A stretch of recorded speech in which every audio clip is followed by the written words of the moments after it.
The red dot appeared on Cassian Morelli's forehead exactly when the orchestra struck its first chord, a perfect coincidence that would have been poetic if it weren't meant to end his life. He stood on the second-floor balcony of the Savannah Grand Ballroom, surveying 300 guests who believed themselves safe in their designer gowns and rehearsed smiles. Crystal chandeliers cast fractured light across marble floors below, where champagne flutes caught reflections like tiny mirrors, revealing secrets their holders preferred to keep hidden.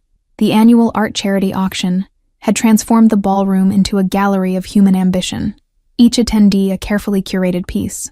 Cassian's hand remained steady on the brass railing, his Italian suit absorbing the warmth of carefully controlled air that smelled of imported roses and old money. He'd attended this event for 7 years, each time watching fortunes change hands over paintings that most buyers couldn't properly appreciate. Tonight felt different in ways he couldn't articulate, a tension beneath the practiced elegance that made his instincts sharpen, like a blade finding its edge. The orchestra played Vivaldi while waiters circulated with precision that would shame military operations, their trays balanced with the expertise of people who understood invisible hierarchies. Below, a woman moved through the crowd with purpose that contradicted the casual grace of her movements, her emerald dress catching light in ways that seemed almost calculated. She stopped at each display podium, adjusting the positioning of information cards with fingers that suggested intimate knowledge of every piece. Her dark hair was swept into a style that belonged in Renaissance paintings, classic without trying to compete with the younger socialites who surrounded her like chattering birds. She consulted a leather portfolio, making notes with a fountain pen that probably cost more than most people's monthly rent. Cassian recognized efficiency when he saw it, the economy of movement that separated professionals from pretenders in every field he'd ever studied. This woman wasn't performing for the crowd. She was conducting an operation with variables only she could see and outcomes she'd already calculated. She glanced up suddenly, her eyes scanning the balcony with the swift assessment of someone who understood that danger always occupied the high ground. Their gazes met for precisely 2 seconds before she returned her attention to a bronze sculpture that dominated the room's eastern corner. The moment passed without acknowledgement, yet something in that brief connection told Cassian she'd catalogued every detail about him, just as he'd begun cataloging her.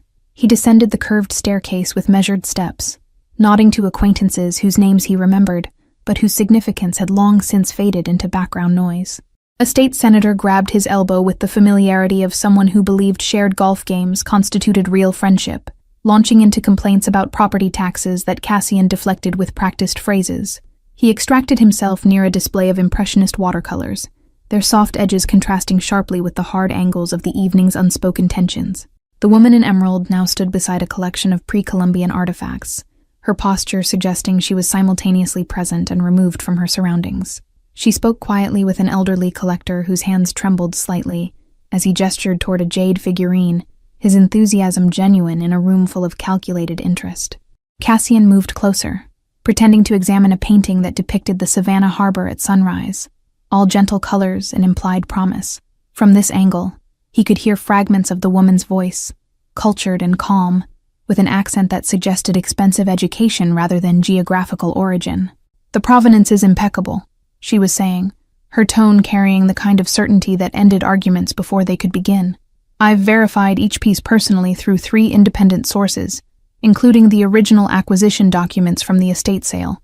The collector nodded, reassured by her expertise, while Cassian noted the subtle way she'd positioned herself to observe both the main entrance and the service corridors.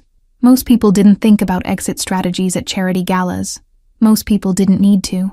A waiter approached with champagne, the bubbles rising in perfect columns that spoke to quality most guests would never consciously notice. Cassian accepted a glass he had no intention of drinking, using it as a prop for the role he played in rooms like this. The woman concluded her conversation and turned, nearly colliding with him in a moment that might have been accidental if her eyes hadn't already known exactly where he stood. She stepped back with a murmured apology that carried no real contrition, only the social lubrication necessary for smooth interactions.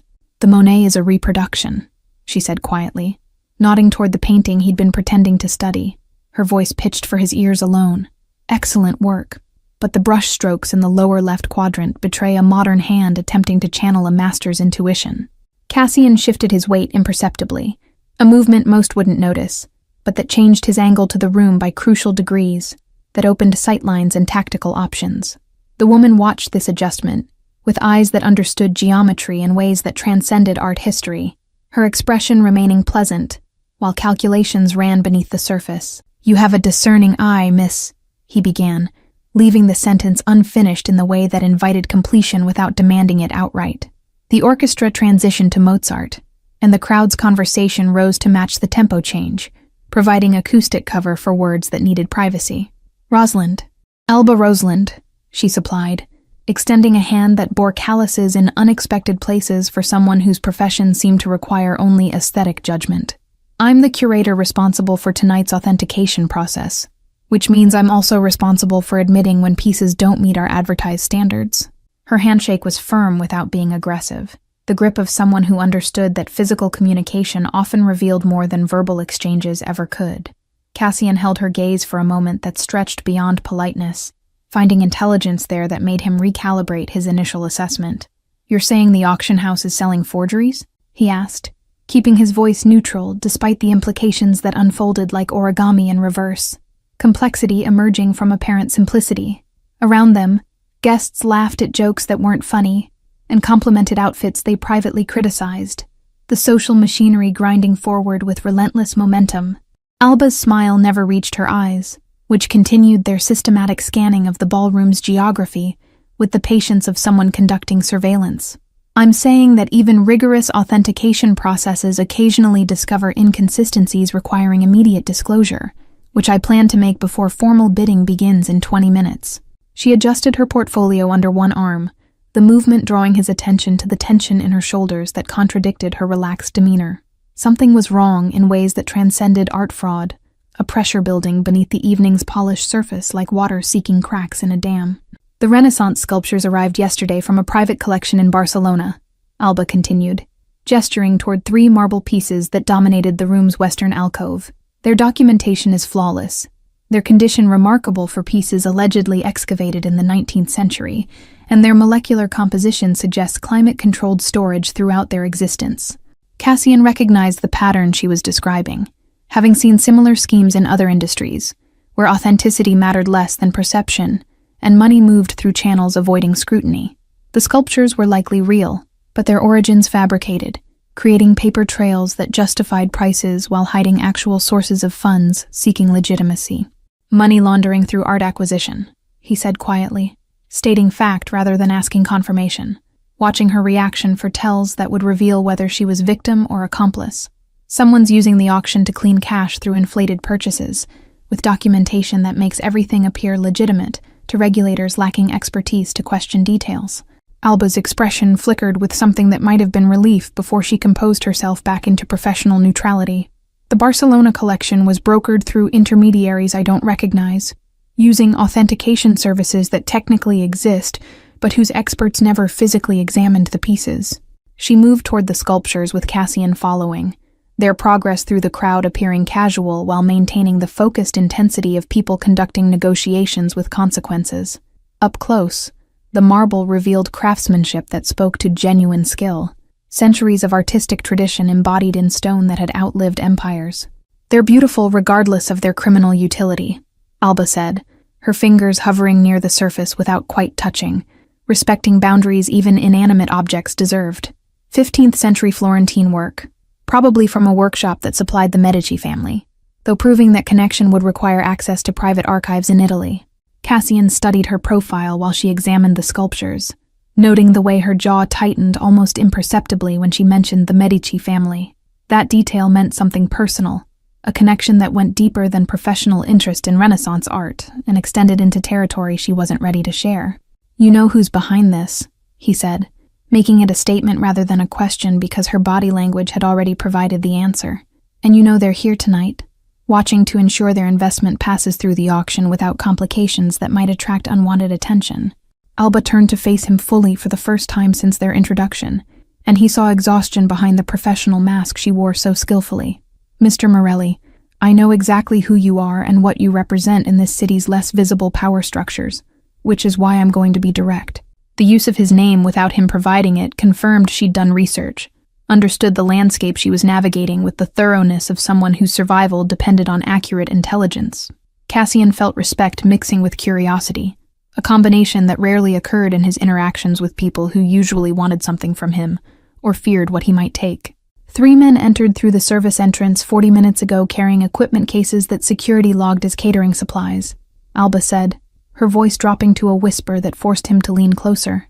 They're positioned in the balcony's northeast corner, the mezzanine level behind the orchestra, and the catering staging area with clear sight lines to where you're currently standing. The information landed like a stone dropping into still water, ripples of implication spreading outward as Cassian processed what she'd just revealed. Professional hits required coordination, multiple shooters ensuring the target couldn't simply move to cover and escape, which meant someone had invested serious resources into ending him tonight. You identified 3 separate positions, he said, his tone remaining conversational while his mind raced through scenarios and countermeasures, which suggests you've been tracking them since they arrived, which further suggests this isn't the first time you've needed to recognize threats in formal settings. Alba's laugh was soft and entirely without humor, a sound that spoke to experiences she'd probably never fully articulate to anyone who hadn't lived similar realities. My father collected rare manuscripts and made enemies of people who believed certain historical documents should remain buried, which taught me early that culture and violence often share the same patrons. She glanced toward the main doors where guests continued arriving in clusters of social obligation and calculated networking, their obliviousness to surrounding danger almost enviable in its simplicity. The orchestra began a new piece, something by Debussy that filled the air with cascading notes suggesting water and moonlight, beauty that existed independent of human corruption. The primary shooter is northeast corner. Second position is redundancy. Third is cleanup in case you manage to reach the exits. Alba continued, her analysis delivered with clinical precision. They're using the auction as cover because crowds provide chaos that aids escape, and because your death during a charity event sends specific messages to specific people. Cassian felt the familiar cold clarity that came when survival required absolute focus, emotions shelved in favor of tactical assessment and immediate action planning. He'd survived 7 years at the top of Savannah's criminal hierarchy by being smarter and more ruthless than people who wanted his position, but someone had clearly decided those advantages no longer outweighed the benefits of his elimination. Who ordered it? He asked, though he already had suspicions based on recent territorial disputes and business arrangements that had dissolved into mutual hostility. Alba's knowledge suggested she had access to information networks that intersected with his own in ways that raised interesting questions about her actual role. The same people who brokered the Barcelona sculptures and need tonight's auction to succeed without complications, she replied, nodding toward an older man in an impeccable tuxedo who held court near the champagne fountain. They believe you've been investigating their operation and plan to interfere with transactions that represent significant investment in establishing legitimate business fronts.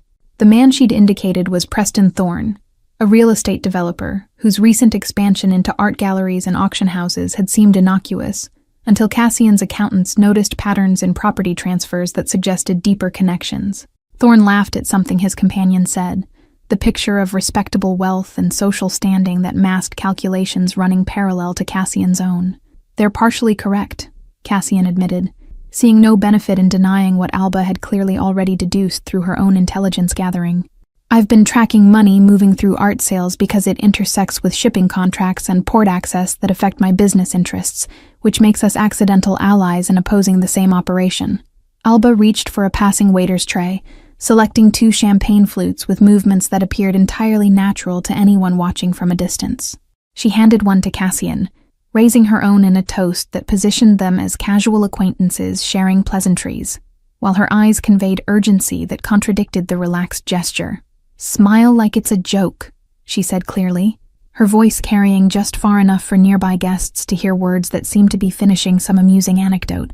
Then, barely audible beneath the orchestra's swelling crescendo, she added, "Red dot on your head." Cassian felt rather than saw the laser sight she'd just warned him about, his training recognizing the weight of being targeted even without visual confirmation. He smiled as instructed, the expression reaching his eyes with practiced ease, while his mind catalogued distances, angles, and the precious seconds he might have before someone decided to pull the trigger. The champagne bubbles caught light from the chandeliers, tiny universes of carbonation rising and bursting in patterns that mimicked the chaos of human existence compressed into liquid and glass. He lifted the flute slightly, acknowledging her toast while using the movement to shift his position by inches that might matter when bullets started flying. "Why warn me?" he asked, the question genuine despite his gratitude. because understanding motivations often mattered more than appreciating favorable outcomes. You could let this play out, eliminate a criminal element from Savannah's landscape, and probably earn gratitude from people who consider me a problem requiring permanent solutions. Alba's eyes met his over the rim of her champagne flute, and he saw something there that transcended simple self-interest or moral calculation. Because they told me if I didn't authenticate the sculptures without questions, they'd kill someone I care about, which means we're both trapped in situations orchestrated by people who treat human lives as accounting problems. The admission hung between them like a bridge across dangerous territory, an offering of trust that created obligations neither had anticipated when this conversation began. Cassian understood leverage and coercion with the intimacy of someone who'd employed both throughout his career, but being on the receiving end alongside someone fighting the same oppression created an alliance that transcended typical criminal cooperation. "After you're dead, they'll have no reason to keep their word about sparing your person," he said, knowing she'd already reached this conclusion, but needing to hear his acknowledgement that he understood her stakes. "Which means your warning isn't altruism. It's desperate strategy from someone running out of options and hoping I represent a better alternative to people currently holding power over your life." Alba's smile was sharp enough to cut glass. Appreciation for his directness mixing with the grim humor of people who'd stopped pretending the world operated on fairness or justice. "I'm hoping you're arrogant enough to survive what they've planned, and ruthless enough to ensure they regret backing me into corners." "Yes." Cassian set his champagne flute on a passing waiter's tray with deliberate casualness, the gesture buying him seconds to assess the ballroom's architecture for advantages he could exploit. The northeast corner, where Alba had indicated the primary shooter, featured ornate molding that would provide minimal cover, but created shadows deep enough to obscure precise aim if he could reach that angle. "Dance with me," he said, extending his hand to Alba with the confidence of someone making social overtures rather than tactical maneuvers. She accepted without hesitation, understanding immediately that movement complicated targeting calculations and created unpredictability that might save both their lives. They moved onto the floor, where a dozen couples already swayed to the orchestra's rhythm, their bodies adding layers of human shields between Cassian and the shooters tracking his position. Alba's hand settled on his shoulder with surprising steadiness, her fingers conveying calm that contradicted the danger pressing against them from 3 separate directions. "Preston Thorne is watching us," she murmured, her breath warm against his ear as they turned through the waltz's opening measures. "He's trying to determine if I've warned you, which means he'll signal the shooters to abort if he suspects their advantage is compromised." Cassian guided her into a spin that positioned his back toward the orchestra mezzanine, trusting Alba's earlier assessment that the northeast corner held the primary threat requiring his focused attention. The ballroom's mirrors reflected fractured images of elegance and wealth, surfaces that concealed the violence simmering beneath Savannah's polished exterior like fever beneath cool skin. "How long have they been blackmailing you?"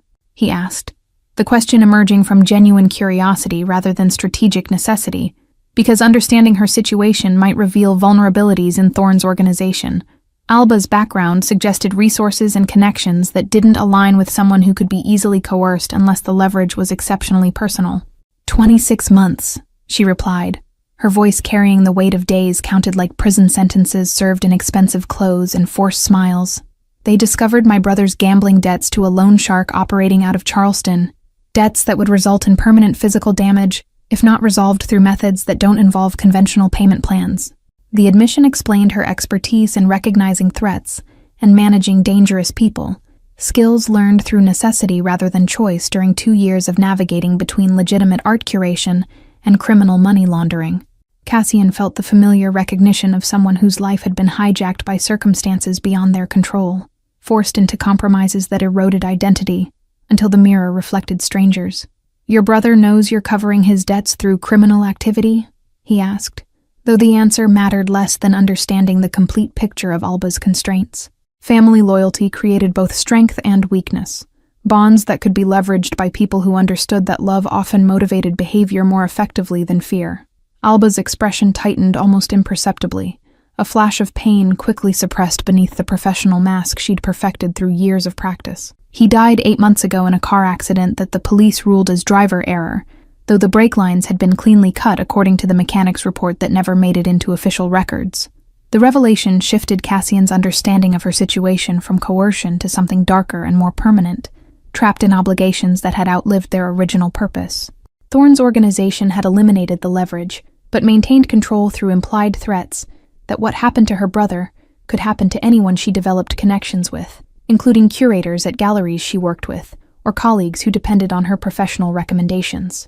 "You've been working to expose them since then," Cassian said, recognizing the pattern of someone gathering evidence and waiting for the right moment to deploy information that could destroy the people who'd stolen years from her life. Tonight's auction represents their largest single transaction, which makes it the optimal opportunity to maximize damage while minimizing your exposure to retaliation.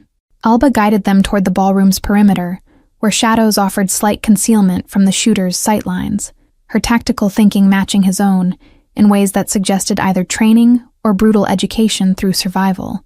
The orchestra transitioned into something by Strauss, the tempo increasing as if the music itself sensed the tension building toward inevitable confrontation. "I've documented every transaction they've forced me to authenticate over 26 months, including purchase records, wire transfers, and communications with buyers who thought they were acquiring legitimate artwork," she said quietly, her words falling into the rhythm of their movement across polished floors. "The evidence is stored in 3 separate locations, with instructions to release everything to federal prosecutors and major media outlets if I miss scheduled check-ins." Cassian admired the thoroughness of her preparation, the kind of detailed planning that separated people who survived dangerous situations from those who only managed temporary escapes before enemies caught up with them. She'd built insurance that made her death more costly than her continued silence, transforming herself from victim into credible threat against people who specialized in eliminating problems. "Which means they're aware you have leverage and are attempting to neutralize both of us before you can deploy evidence that destroys 2 years of careful money laundering," he observed, pieces falling into place with the clarity of a puzzle revealing its complete image. "My death removes the investigative threat to their shipping contracts while creating chaos that lets them eliminate you during the confusion and claim you are collateral damage." The red dot Alba had warned him about earlier flickered across his peripheral vision, a confirmation that the shooter was tracking his movement and calculating optimal firing solutions through the crowd. Cassian adjusted their position subtly, keeping couples between himself and the northeast corner while monitoring Thorne's location near the champagne fountain, where the developer maintained his facade of sophisticated disinterest. 3 minutes until the formal auction begins," Alba said, her internal clock tracking time with the precision of someone who understood that schedules could mean the difference between survival and catastrophe. The ballroom's energy was building toward the evening's central event, guests positioning themselves near display podiums in anticipation of bidding wars that would determine social hierarchies through proxy battles over artistic masterpieces. Cassian spotted the second shooter's position behind the orchestra, identified by the way one man stood perfectly still, while musicians around him swayed with their instruments' demands. Professional discipline created unnatural calm in environments designed for movement, a tell that separated trained operatives from civilians who knew how to blend into crowds through participation rather than observation. "The Barcelona sculptures are the centerpiece of tonight's auction," Alba continued, guiding him through another turn that kept them mobile and difficult to target with precision. "Preston Thorne has arranged for a shell corporation based in the Cayman Islands to win the bidding at exactly $2.3 million, a price that appears competitive without being suspiciously high." The specificity of her knowledge confirmed she'd been deeply embedded in the operation's planning, trusted with details, because Thorne's organization believed her brother's death had ensured permanent compliance through terror.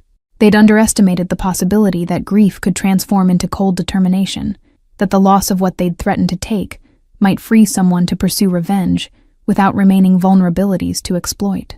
2.3 million split across 3 sculptures equals cash absorption that justifies the risk of tonight's operation, Cassian calculated aloud, understanding the economics that drove criminal enterprises with the fluency of someone who'd built empires on similar mathematics. Plus the auction house's commission and the gallery's authentication fees, you're looking at a complete transformation of illegal proceeds into legitimate assets with paperwork that satisfies even aggressive IRS auditing. Alba's eyes tracked movement near the service corridor where the third shooter had positioned himself according to her earlier assessment, her awareness of the tactical landscape suggesting she'd been preparing for this confrontation, longer than just tonight. She'd studied the ballroom's geography, identified escape routes and choke points, and calculated probabilities with the thoroughness of someone who knew that survival required more than hope and luck.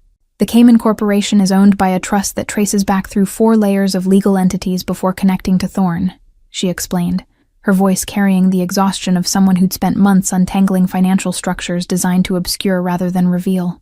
But the signature on the trust's founding documents belongs to a lawyer who was disbarred in Florida for facilitating drug cartel money laundering, which creates a prosecutable connection if federal investigators follow the trail. Cassian felt grudging respect for her investigative work, the kind of detailed research that required patience and intelligence to navigate deliberately complex systems designed to defeat exactly this kind of scrutiny.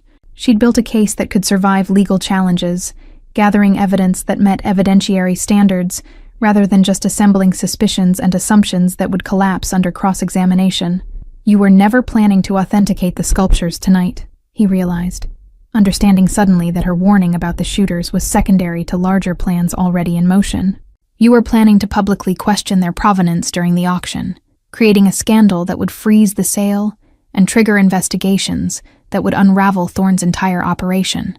Alba's smile confirmed his deduction, satisfaction breaking through her carefully maintained neutrality for just a moment before professional caution reasserted control.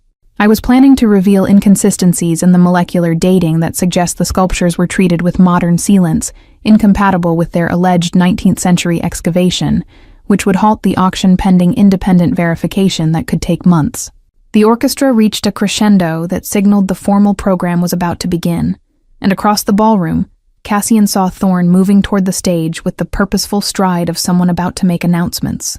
The developer's expression carried the confidence of someone who believed all variables were controlled, all threats neutralized, and all outcomes aligned with carefully constructed plans.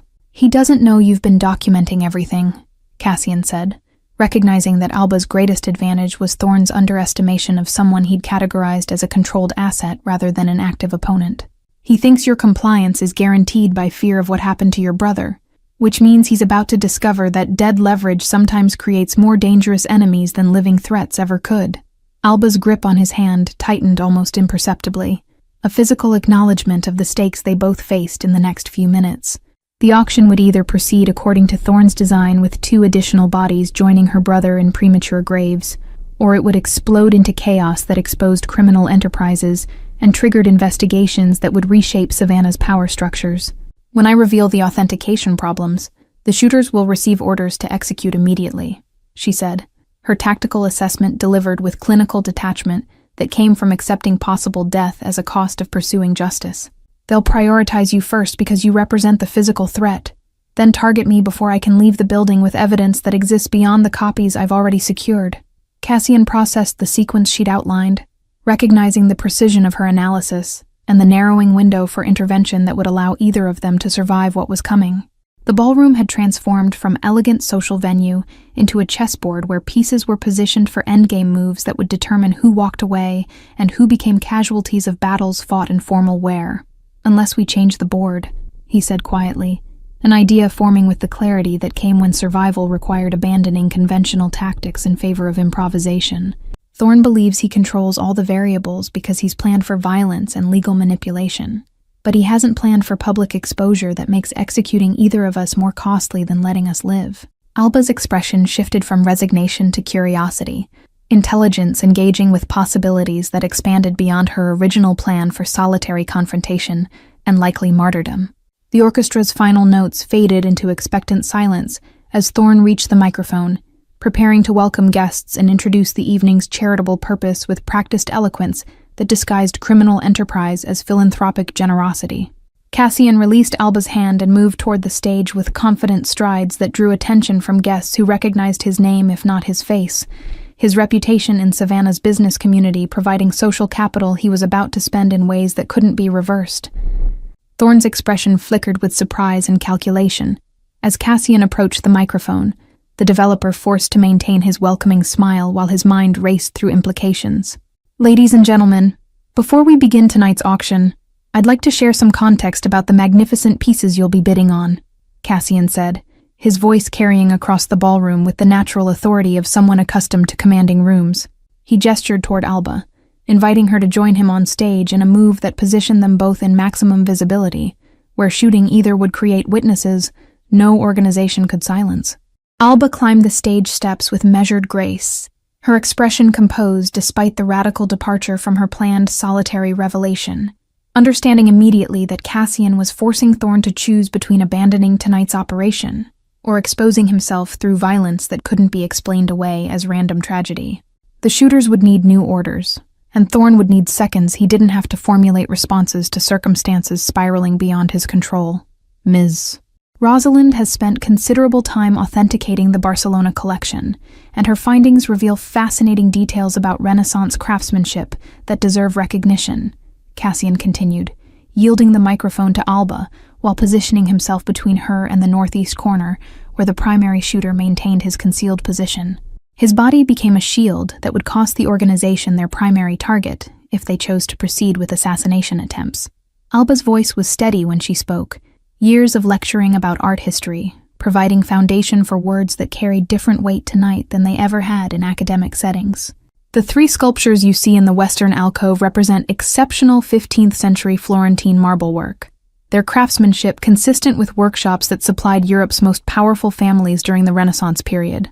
She moved toward the edge of the stage, her positioning creating angles that would make simultaneous targeting nearly impossible for shooters working from fixed positions, forcing them to choose priorities that would leave one target alive and able to testify. Thorn's face had gone carefully neutral, the developer clearly signaling his people to stand down while he assessed whether this public presentation threatened his interests or could somehow be incorporated into his plans. However, recent molecular analysis revealed traces of polymer sealants applied to preserve the marble's surface integrity, Alba continued, her tone remaining academically professional while delivering information that detonated Thorn's careful arrangements. These sealants were developed in the 1980s and would be entirely absent from sculptures excavated and housed in 19th century European collections, as the documentation claims. The ballroom's atmosphere shifted as guests processed implications they didn't fully understand but recognized as significant, whispers spreading through the crowd like wind through tall grass. Thorn's jaw clenched almost imperceptibly, his fury visible to anyone watching closely enough to see past the maintained veneer of sophisticated disappointment, rather than criminal exposure. This doesn't necessarily indicate forgery, Alba clarified, providing Thorn with face-saving alternatives, even while destroying his money-laundering scheme's foundation. It suggests the documentation accompanying these pieces contains errors regarding their storage history, which requires independent verification before the auction can proceed with confidence in the provenance we're advertising to potential buyers. Cassian watched Thorn's hands, knowing the developer would signal his shooters within seconds if he decided that salvaging tonight's operation required eliminating both primary obstacles, regardless of witness complications. But the moment stretched without violence, Thorn clearly calculating that public murder created more problems than postponing financial transactions that could be restructured through alternative channels once attention faded. Given Ms. Rosalind's concerns, I'm proposing the auction proceed with all pieces except the Barcelona collection, Thorn said finally, his voice carrying forced joviality that barely concealed rage simmering beneath professional composure. We'll arrange independent authentication that satisfies everyone's concerns about provenance, ensuring future buyers can bid with complete confidence in their investments. The crowd murmured approval at this reasonable solution, guests appreciating what they perceived as institutional integrity that prioritized accuracy over profit, completely unaware they'd just witnessed criminal enterprise interrupted by unlikely alliance between a curator and a crime boss. Alba returned to Cassian's side at the stage's edge, her relief visible only to someone standing close enough to see the slight tremor in her hands. You just made yourself a permanent target, she said quietly, her words pitched below the crowd's conversational hum as Thorn introduced the evening's first legitimate auction piece. Thorn can't allow you to live, knowing what you know and having demonstrated willingness to interfere with his operations in ways that cost him millions in prepared transactions. Cassian had already accepted this outcome the moment he'd walked toward the stage, understanding that certain decisions transform situations from manageable tension into permanent warfare, where only complete victory or absolute defeat remained as possible endings. Thorn's organization would come for him with everything they had, and survival would require dismantling their entire operation before they regrouped sufficiently to try again. He also can't allow you to live with your documented evidence and proven willingness to expose his schemes publicly, Cassian replied, stating the obvious, because acknowledging shared danger created partnerships stronger than convenience or temporary alliance. which means we're both committed to destroying his organization completely, or dying in the attempt, because there's no longer a middle ground where either of us walks away and resumes normal existence. Alba nodded, her expression settling into the determined calm of someone who'd already accepted death as probable outcome months ago when she began gathering evidence against people who'd murdered her brother. But now she had an ally with resources and expertise that transformed her solitary revenge mission into coordinated warfare with actual possibilities of success, rather than just symbolic gesture before inevitable execution. I have copies of every document stored with 3 different attorneys who have instructions to release everything if I don't check in within 48 hours, she said, providing tactical information that would help Cassian understand the complete situation they were navigating together. But the original documents are in a safety deposit box at Savannah First National, accessible only with my key and biometric identification that can't be easily forged. The auction proceeded with mechanical efficiency, despite the tension crackling beneath polished surfaces, each piece selling to predetermined buyers who'd rehearsed their roles in Savannah's theater of wealth and status. Cassian remained near the stage with Alba, their proximity to Thorn creating a standoff where violence remained possible, but increasingly impractical as witnesses multiplied and attention focused on transactions unfolding under crystal chandeliers. A landscape painting, attributed to a minor Dutch master, sold for $80,000 to a textile manufacturer whose interest in art extended only as far as tax deductions allowed. The crowd applauded politely, their enthusiasm calibrated to match the piece's estimated value rather than any genuine appreciation for 17th century brushwork. Thorn stood at the podium with frozen charm, his announcements hitting every expected note while his eyes tracked Cassian and Alba with the focused intensity of predators calculating attack vectors. The developer had signaled his shooters to maintain positions without executing, buying time to reassess strategies now that simple assassination had been complicated by public exposure and shared knowledge. The next piece is a bronze sculpture by Auguste Rodin, part of a limited casting series completed in 1897, Thorn announced, gesturing toward a figure that captured human form with anatomical precision. Bidding starts at $150,000 with proceeds benefiting the Savannah Arts Education Initiative. Alba leaned closer to Cassian, her breath warm against his ear as she whispered information that added layers to their developing understanding. The Rodin is legitimate, but 3 pieces ago sold to a corporation that exists only on paper. Another method of moving money through art purchases. Cassian nodded almost imperceptibly, recognizing the pattern of legitimate transactions mixed with criminal ones, creating cover through volume and variety that made detecting fraud require detailed analysis. Thorn had built an elegant system that exploited the art world's opacity and collectors' desire for discretion in ways that seemed almost respectable until examined closely. The bidding climbed steadily as 2 competing buyers drove the price beyond reasonable market value, their determination suggesting either genuine passion or laundering motivations that transcended aesthetic appreciation. The auctioneer's voice carried practiced excitement that manufactured urgency from what was ultimately just financial transaction, dressed in cultural significance. $220,000 going once, the auctioneer called, his gavel raised in anticipation of the final strike that would seal the sale. $220,000 going twice. $300,000, Cassian said clearly, his voice cutting through the ballroom's ambient noise with the authority of someone accustomed to being heard and obeyed. Every head turned toward him, guests registering surprise that someone of his reputation would participate in an auction previously dominated by Savannah's more conventional elite. Thorn's expression flickered through emotions too quickly to catalog individually, settling finally on forced graciousness that barely concealed fury at this additional interference. The developer couldn't refuse a legitimate bid without revealing the auction's actual purpose extended beyond charitable fundraising into carefully orchestrated money laundering. $300,000 from Mr. Morelli, the auctioneer confirmed, professional composure masking whatever confusion he felt about this unexpected development. Do I hear $350,000? The previous bidders remained silent, either recognizing Cassian's reputation and deciding discretion favored withdrawal, or simply lacking resources to compete with someone whose wealth derived from decades of profitable criminal enterprise. The gavel fell with finality that resonated beyond its physical sound, marking a transaction that meant more than bronze sculpture changing ownership. Sold to Mr. Morelli for $300,000, the auctioneer declared, and polite applause rippled through the crowd with the automaticity of people following social scripts. Cassian had just committed significant funds to a purchase that served no practical purpose beyond demonstrating his willingness to disrupt Thorne's operations through any available method. Alba's hand found his arm, her touch conveying appreciation for the gesture that had further complicated Thorne's evening by introducing variables that couldn't be easily managed. The auction continued with 3 remaining pieces, each selling quickly as if the room collectively desired to conclude business and escape mounting tension that even socially oblivious guests had begun to notice. Final piece of the evening is a collection of illuminated manuscripts from a private monastery library, dating to the 13th century, Thorne announced, his voice showing strain despite professional training.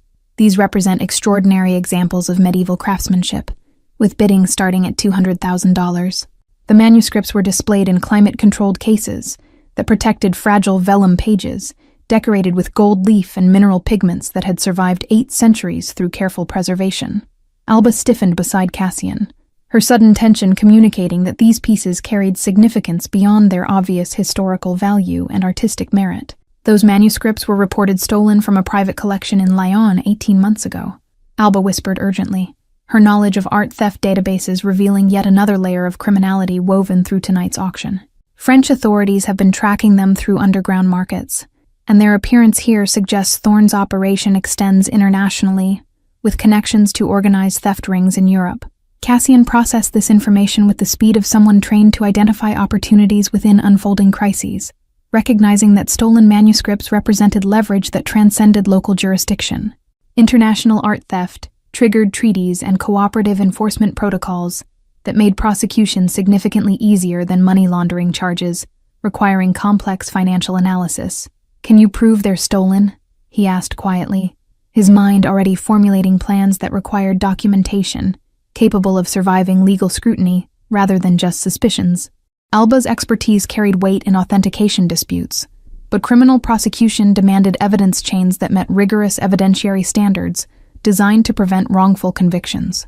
Alba pulled her phone from a concealed pocket in her dress, fingers moving quickly across the screen as she accessed databases that cataloged stolen artwork. The Lion collection included detailed photographic documentation of every piece, including distinctive aging patterns and repairs that are visible even from here, if you know what to look for. She angled the phone so Cassian could see images matching the manuscripts currently displayed under Thorne's confident presentation, the correlation too precise to represent coincidence. The developer was either spectacularly ignorant of what he was selling, or arrogantly confident that no one present would recognize stolen property hidden among legitimate auction pieces. "Bidding is at $350,000, the auctioneer announced, his rhythm unbroken despite the evening's earlier disruptions, professional momentum carrying the auction toward conclusion. "Do I hear $400,000 for this exceptional collection of medieval manuscripts?" Cassian raised his hand, the gesture drawing immediate attention from guests who'd already noted his earlier disruption of expected patterns and wondered what additional interference he planned. Thorne's jaw clenched visibly, the developer clearly reaching limits of patience that had been tested repeatedly throughout an evening that had deviated catastrophically from careful planning. $400,000 from Mr. Morelli, the auctioneer confirmed, his professional neutrality starting to show cracks as he recognized patterns suggesting something more complex than typical bidding competition. "Do I hear $450,000? Silence stretched across the ballroom as previous bidders declined to compete with someone whose motivations had become inscrutable and whose resources seemed sufficient to overwhelm conventional collecting budgets. The manuscripts would sell to Cassian unless Thorne chose to intervene directly, abandoning his carefully maintained distance from auction mechanics that preserved plausible deniability. "Going once at $400,000, the auctioneer called, following protocols that would complete the sale and transfer ownership in ways that became legally binding once the gavel fell. "Going twice at $400,000, $500,000, Thorne said, his voice carrying across the ballroom with forced casualness that failed to conceal desperation driving his unprecedented direct participation. The developer had just revealed how much the manuscripts mattered by abandoning his observer role and competing openly for pieces he'd arranged to sell through predetermined buyers. Alba's breath caught as she recognized the implications of Thorne's bid, understanding that the manuscripts represented more than just valuable stolen property, but served some function in his organization. The evening had transformed from controlled money laundering into improvised damage control, as variables multiplied beyond anyone's ability to manage simultaneously. 600,000, Cassian countered immediately, his escalation communicating that he understood the manuscript's significance and intended to prevent Thorne from recovering pieces that clearly mattered. The ballroom had gone completely silent, guests recognizing they were witnessing confrontation that transcended normal auction competition and entered territory where personal animosity and power struggles played out through financial proxy warfare. Thorne's face had gone rigid with barely suppressed fury, his composure finally cracking under accumulated frustrations of an evening that had systematically destroyed months of planning. He opened his mouth to counter Cassian's bid, then visibly reconsidered as he calculated the attention that continued escalation would draw from guests already sensing something abnormal about the evening's progression. "Sold to Mr. Morelli for $600,000, the auctioneer declared after waiting the customary interval for competing bids that never materialized. The gavel fell with finality that seemed to reverberate beyond its physical sound, marking the auction's conclusion and the beginning of whatever came next in the confrontation that had been building throughout the evening. Applause rose from the crowd with mechanical politeness, guests following social scripts even as they exchanged puzzled glances and whispered speculations about the unusual dynamics they'd witnessed. Thorne descended from the stage with rigid control, his path carrying him directly toward Cassian and Alba, with the inevitability of gravitational forces pulling celestial bodies into collision. "That was quite a performance, Mr. Morelli," Thorne said when he reached them, his voice pitched low enough that surrounding guests couldn't overhear the venom carried beneath words. "I hope you're prepared to actually complete the purchases you've committed to, as our auction house takes payment obligations seriously and has legal recourse for buyers who bid without genuine intent." Cassian met Thorne's gaze with calm that came from decades of navigating threats both subtle and explicit, his expression revealing nothing about the calculations running behind professional neutrality. "I have certified funds available for immediate transfer, and I'm quite looking forward to taking possession of pieces that deserve proper appreciation and careful preservation in collections that respect their historical significance." The emphasis on proper appreciation and preservation carried implications that Thorne couldn't miss, coded language communicating that Cassian understood exactly what he'd purchased. Alba remained silent beside him, her presence reinforcing the alliance that had formed organically through shared opposition to Thorne's criminal enterprise. "Ms. Rosalind, I trust you'll be available tomorrow to discuss your concerns about the Barcelona collection's authentication," Thorne continued, shifting his attention to Alba. "We'll need detailed documentation of your molecular analysis to arrange the independent verification I announced earlier, and I'm sure you understand the importance of thoroughness." Alba's expression remained composed despite the implied threat woven through Thorne's words, her experience with his organization providing fluency in reading subtext that most people would miss. "Of course, Mr. Thorne. I maintain comprehensive records of all authentication work, and I'm happy to provide whatever documentation supports proper verification processes." Thorne's smile was sharp enough to draw blood, his fury barely contained beneath social conventions that required maintaining appearances even when situations had deteriorated beyond salvage. He nodded to both of them with exaggerated politeness before turning away, his exit from the conversation marking temporary withdrawal rather than strategic surrender or acceptance of defeat.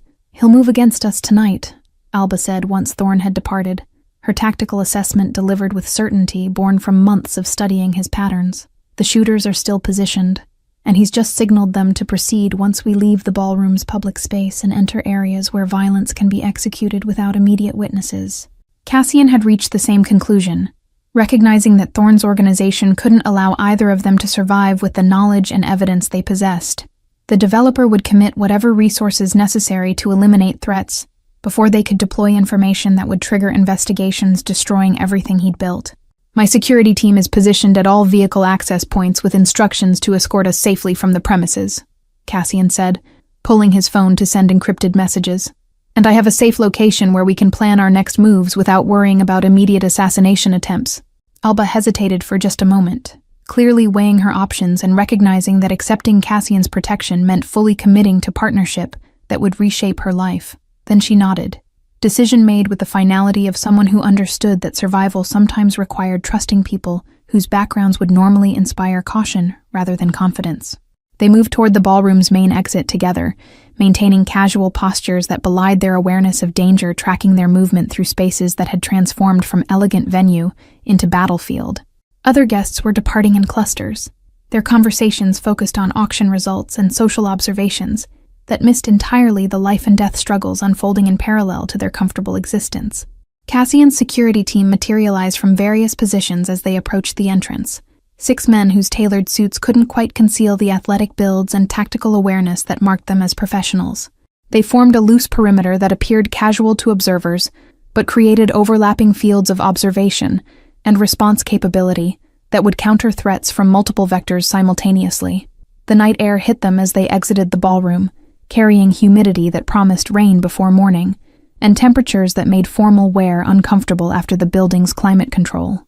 3 black vehicles idled at the curb with engines running and doors already opening to receive them, the precision of the operation speaking to training and preparation that had anticipated exactly this kind of emergency extraction. Alba started toward the lead vehicle, then paused and turned back to Cassian, with an expression that carried vulnerability she'd carefully concealed throughout the evening's tensions.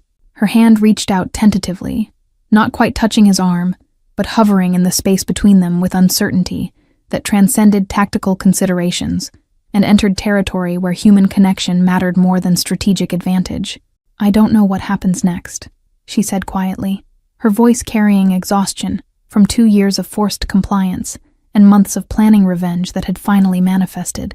"I don't know if we survive what's coming or if Thorne's organization destroys us before we can destroy them, but I know I can't do this alone anymore." Cassian saw in her eyes the same isolation he'd felt throughout decades of building criminal enterprises that required trusting no one completely and maintaining emotional distance that protected against betrayals. But standing here with someone who understood the weight of choices made under impossible circumstances, he recognized possibility for something different than the solitary existence he'd accepted as necessary cost of survival. He stepped closer, closing the distance between them, until her hand settled against his chest, where she could feel his heartbeat beneath expensive fabric and accumulated scars. "Stay," he whispered, the single word carrying more weight than elaborate speeches could ever convey. Vulnerability he rarely allowed himself to express, breaking through defenses built over decades of calculated self-preservation. "Please." Alba's eyes searched his face for deception or manipulation, finding instead genuine request from someone who'd learned that power and control couldn't substitute for actual human connection. She nodded slowly, decision settling across her features, with the kind of peace that came from finally stopping the exhausting performance of pretending strength meant never needing anyone. They entered the vehicle together as his security team secured the perimeter, doors closing on the ballroom behind them, while unknown battles waited ahead in the war they'd just declared. But for this moment suspended between past trauma and future uncertainty, they'd found something neither had expected, an alliance that transcended tactical necessity and approached the kind of trust that made survival feel worth the effort required to achieve it. Thank you all for following this story. If you're enjoying it, write in the comments where you're watching from, and don't forget to like, subscribe, and share the video. Your support means everything, and helps me continue bringing you these stories. Until next time, stay safe out there.